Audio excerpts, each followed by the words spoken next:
美国国会众议院共和党人公布新冠病毒溯源报告更新版，最近结论将病毒源头直指武汉病毒研究所，称有大量证据显示病毒源自武汉病毒研究所，且病毒早在2019年9月就已存在。众议院外交事务委员会首席共和党议员麦考尔所领导的众议院中国工作组星期一公布的新冠病毒溯源报告更新版。美国国务卿安东尼·布林肯周日表示，在审查了现有信息后，美国相信伊朗对阿曼海岸附近阿拉伯海的莫森街号商船进行了袭击。布林肯在一份声明中表示，袭击反映了伊朗威胁国际航运和贸易的侵略行为。美国正在与伙伴讨论下一步行动，并且正在与该地区及其他地区的政府协商，以寻求适当和紧迫的回应。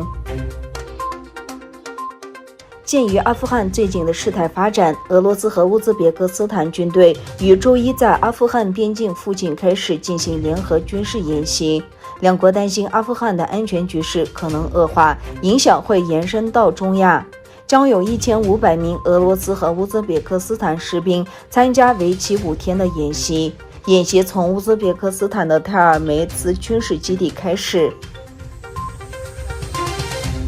据中国官方喀什广播电视网近日报道，鉴于阿富汗近日紧张局势，喀什市公安局发布了题为“边防须知”的声明。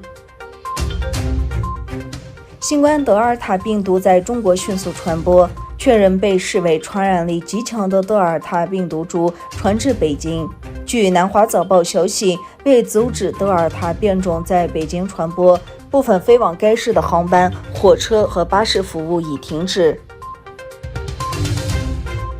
伊朗总统鲁哈尼表示，他在2013年上任时面临着战争与和平的选择，并表示他们通过谈判防止战争。伊朗总统哈桑·鲁哈尼作为总统最后一次接受伊朗国家电视台采访时，对核协议与世界的关系以及该国事态发展进行了评估。